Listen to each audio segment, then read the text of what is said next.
Our guest today is Cara Kociela. She is the wife of investigative news reporter Ed Kociela.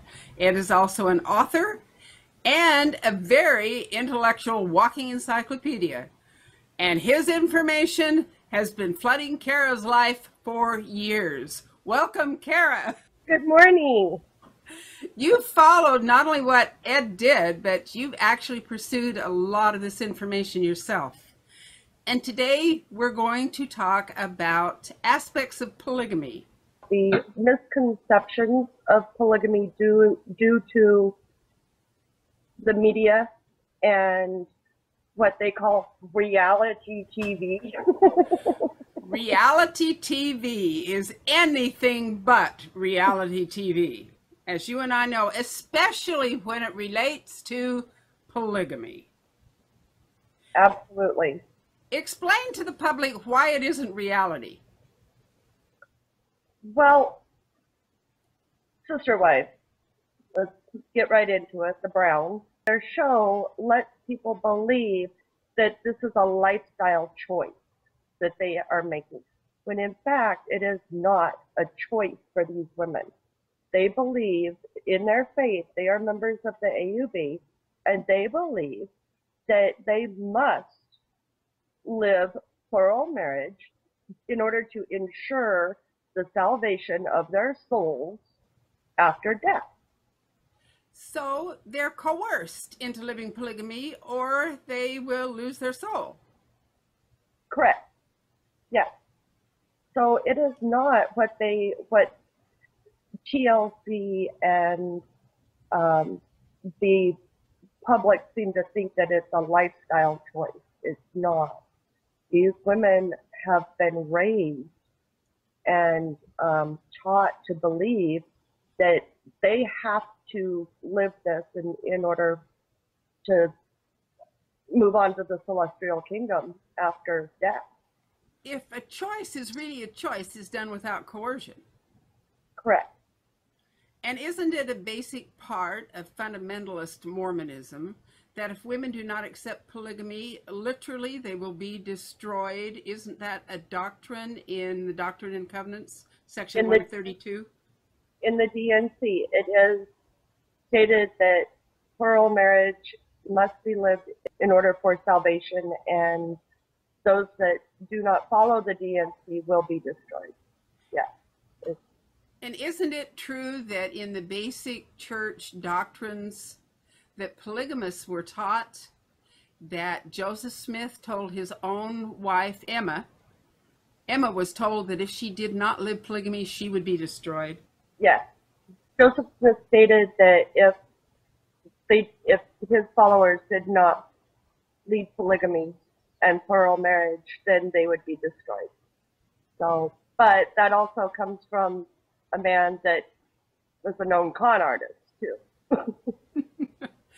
Whatever he said for his own sake, it worked, didn't it? Absolutely. Yes, it did.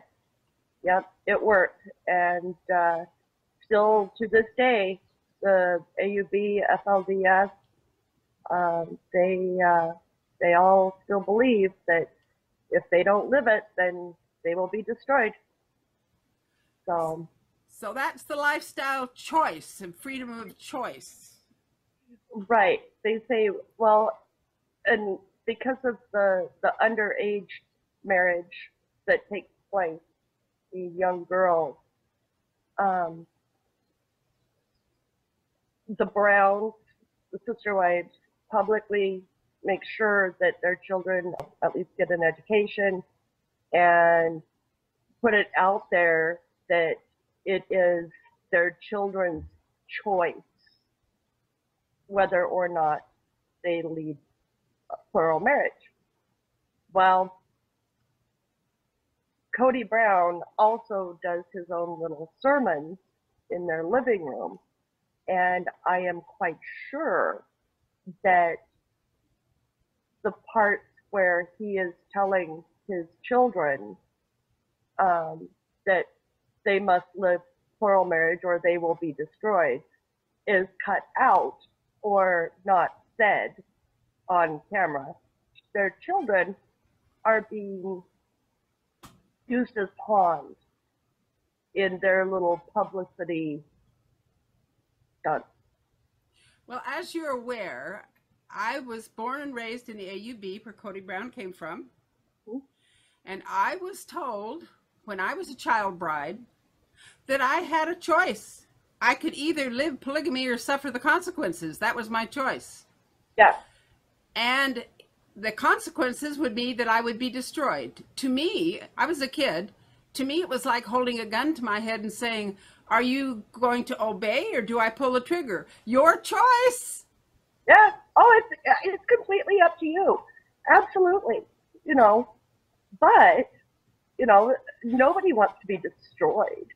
They don't want their throat cut. They don't want, you know, so no, it's, yeah, they say, oh, it's your choice.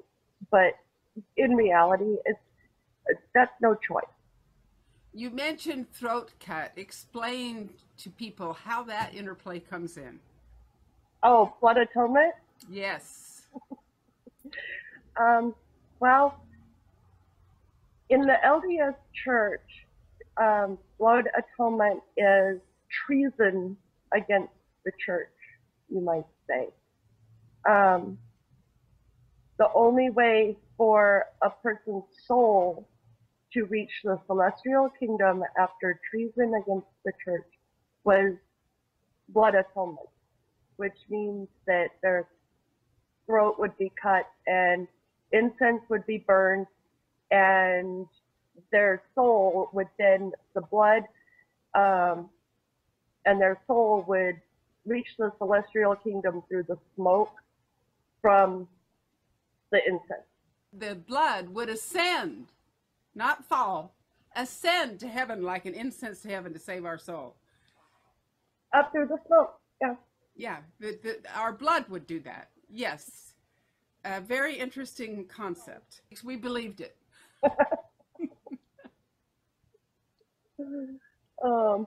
Yeah, well, you know, the thing is that when you're taught that from, you know, birth, you're going to believe it because you're not taught anything else. I think looking back in retrospect, the sad part was that we did not know that faith was not fear. We thought they were the same thing. It has been handed down throughout the LDS Church for years and years. Fear runs rampant through not just fundamentalist groups such as the FLDS and the AUB, but also in the mainstream LDS. It's part of the teachings. It's part of how they keep their ducks in a row. Well, we were always taught that it was great faith, but it was fear. We had a bloodthirsty and terrifying God. And in the original pictures, when I was a little kid, that angel that came to Joseph Smith was holding a sword over him. Wow. They changed that. The LDS Church struggles because of their viewpoint on African Americans, on women, same-sex marriage, polygamy. It is funny how revelations just happen.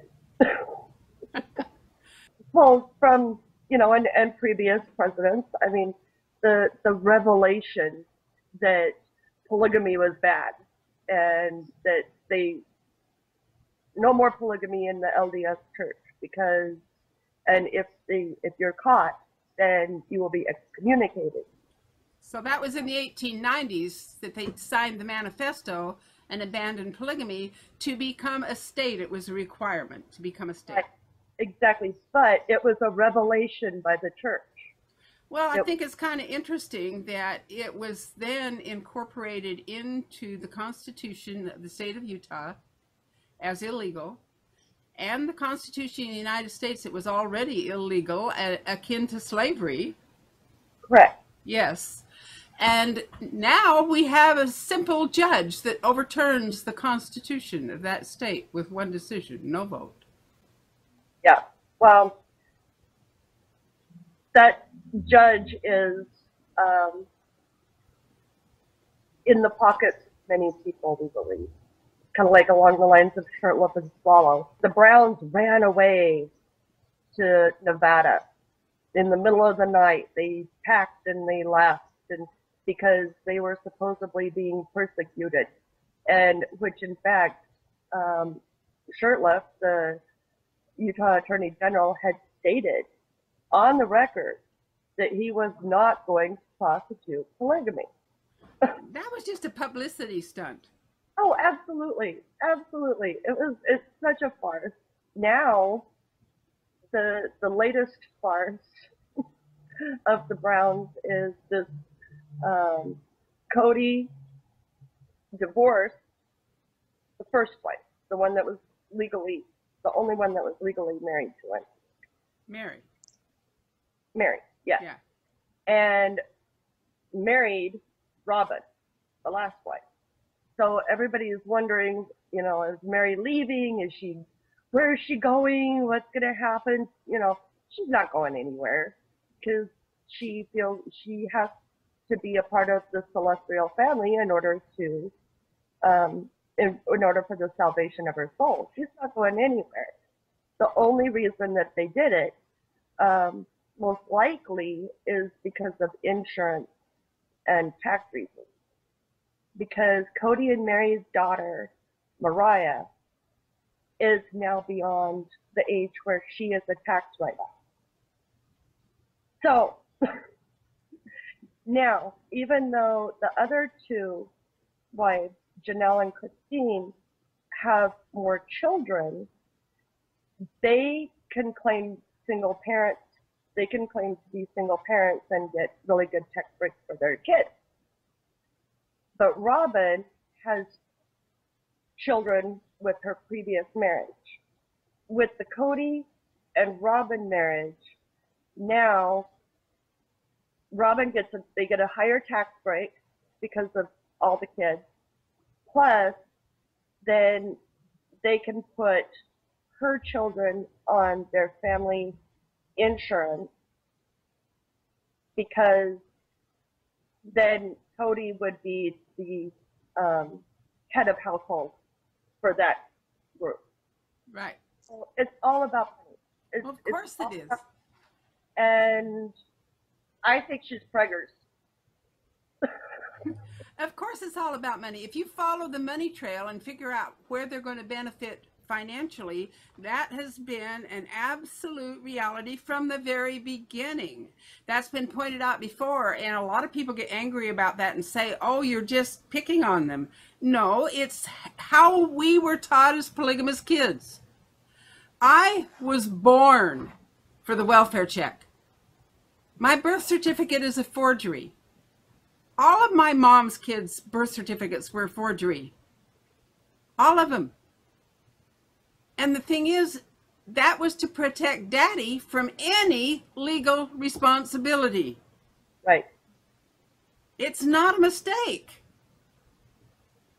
No.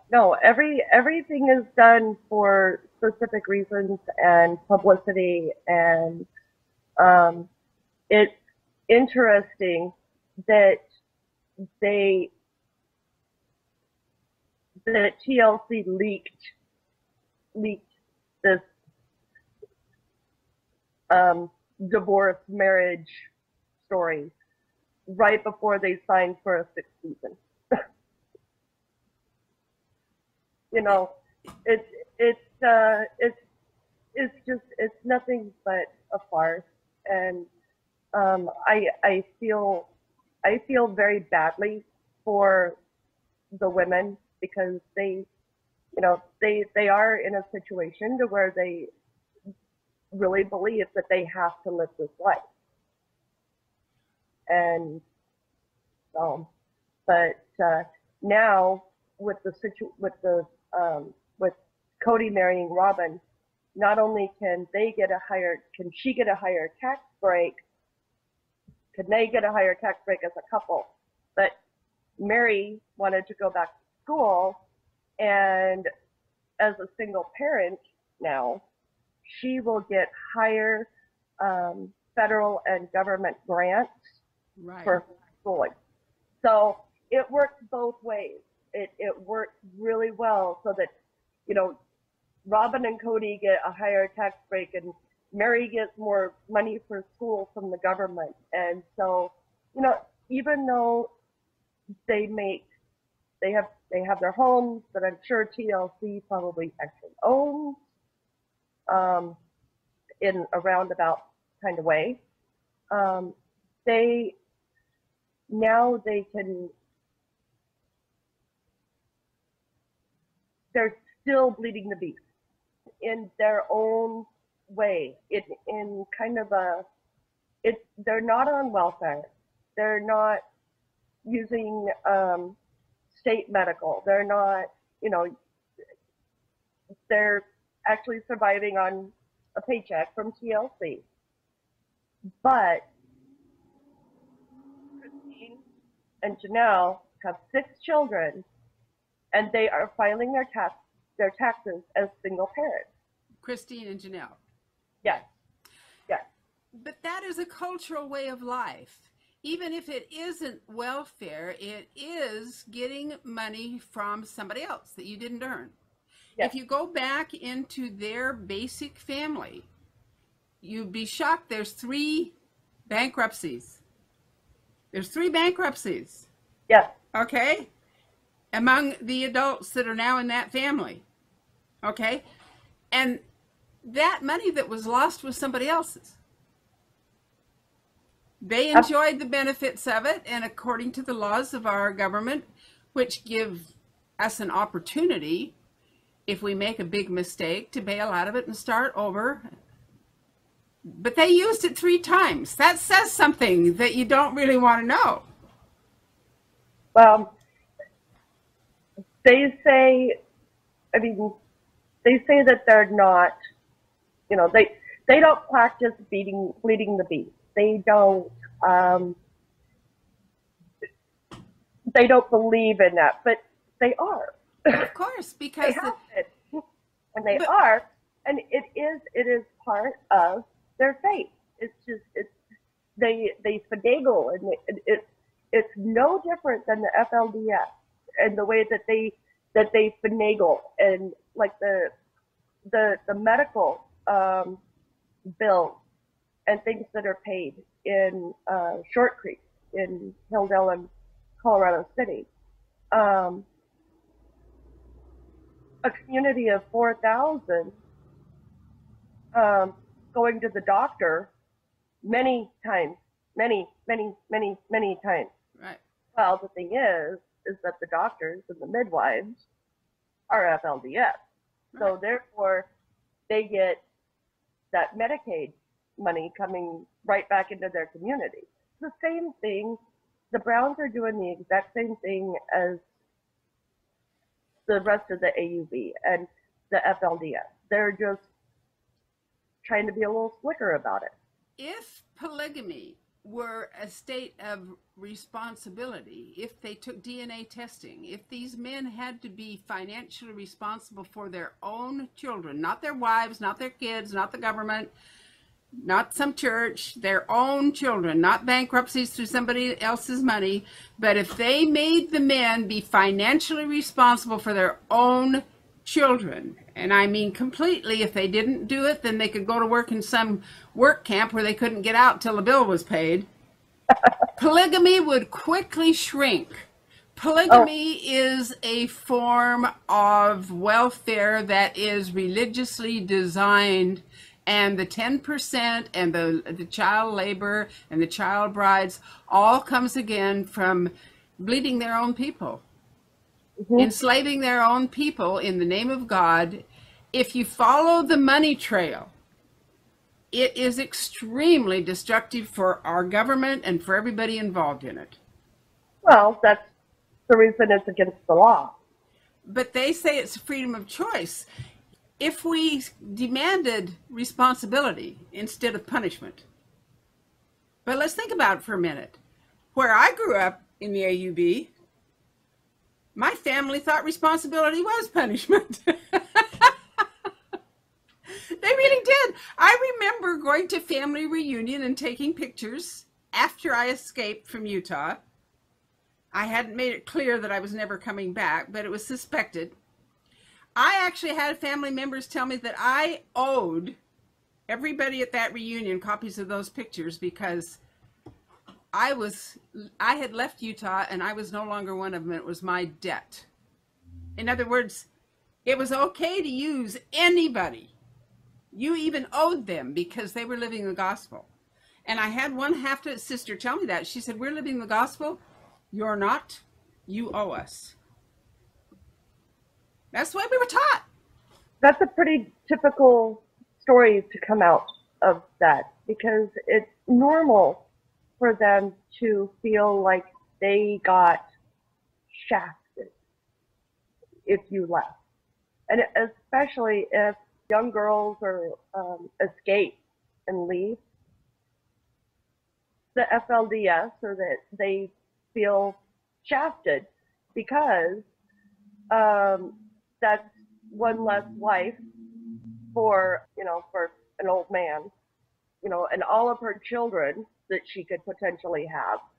That's $13,000 a month gone from their community. And somehow that's her fault and she's evil when they never earned a dime of it anyway. They were just going to earn it from breeding her like you would breed cattle, and working her children free and enslaving her in a doctrine that says she has no rights and blind obedience is the only way to heaven and sacrificing is the only way to heaven.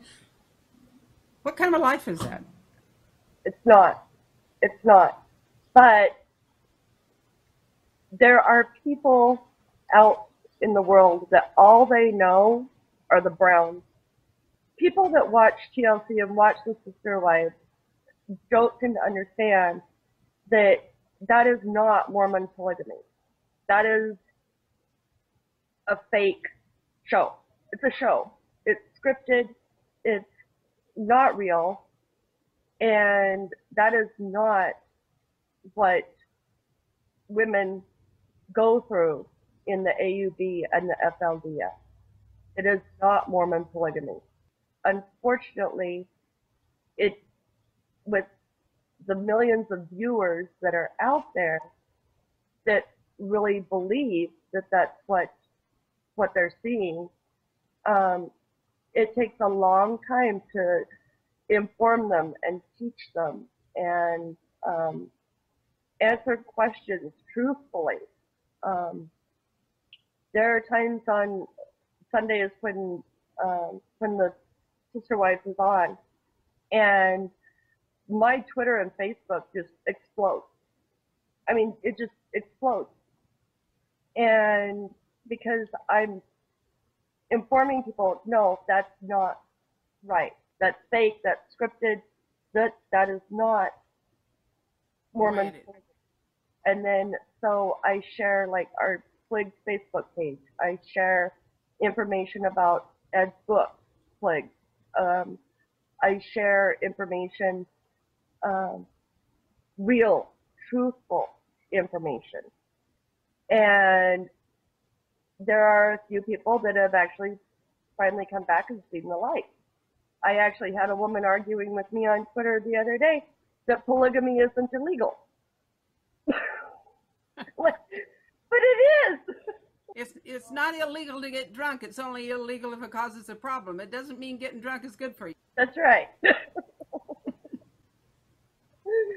But no, it's people actually believe that's reality, and it's not. And so I try very hard on Facebook and Twitter to explain what reality is and try to explain some of the things that the Sister Wives, some of the things that they say, some of the things that they do, like why Cody has church in their living room on Sundays. Well, it's because the AUB, his church, is trying to distance themselves. And there aren't any other members of the AUB in Las Vegas that we're aware of that they would actually have services.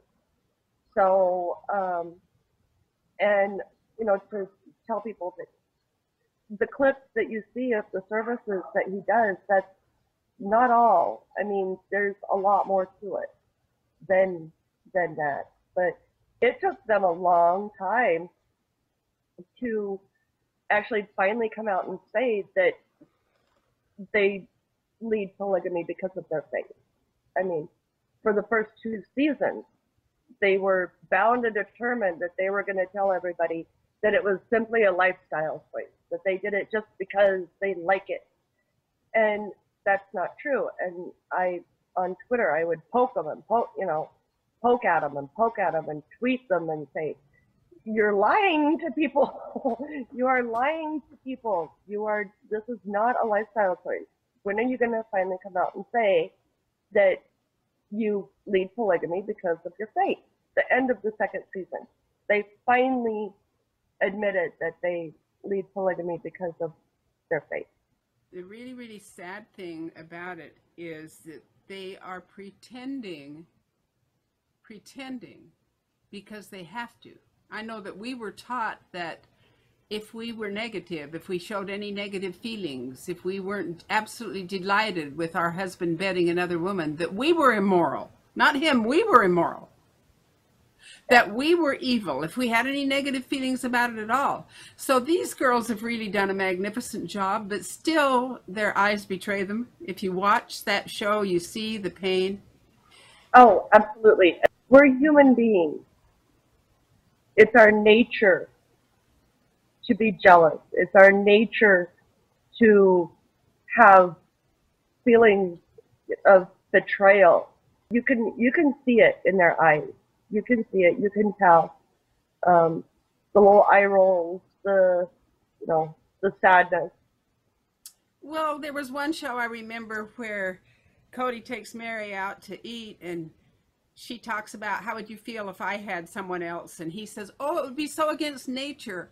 I thought then, nature? You don't understand anything about nature. A male seahorse carries the baby. A female black widow ensures child support when she mates. Only when you put animals in captivity, do you need one bull to fertilize a whole herd. That is economics, and human beings did that. In nature, female mammals will mate with the most prominent male and as many prominent males as they want to, as long as they're in heat. And the only way he can prevent it is to beat up the other males. Cody knows nothing about nature. If he wants to know, and he doesn't, how those women feel, they would feel exactly the same way he would feel if he had to share his only wife with a brother husband.